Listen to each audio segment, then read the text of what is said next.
Hello， 今天再来做一个食物主题的，叫小熊野餐记。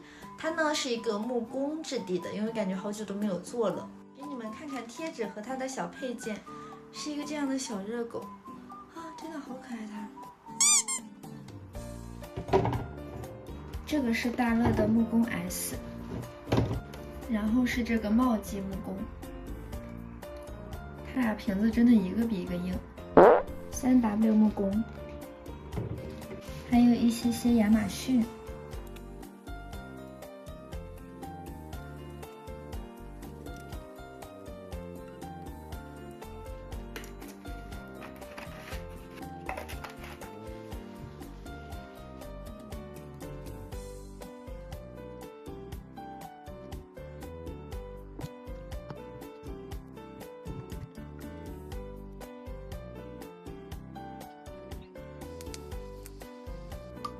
这个是玉米味的。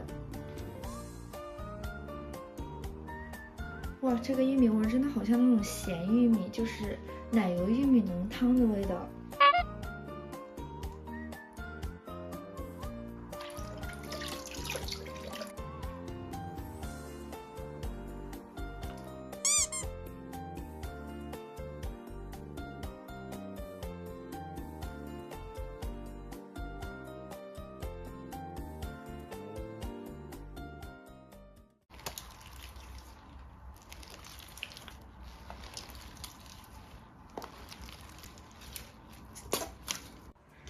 这个泥真的感觉做了好久好久，现在视频里是稍微偏硬质一点点的，但是在硬质下它也是还挺做手的，软质就会更做手了。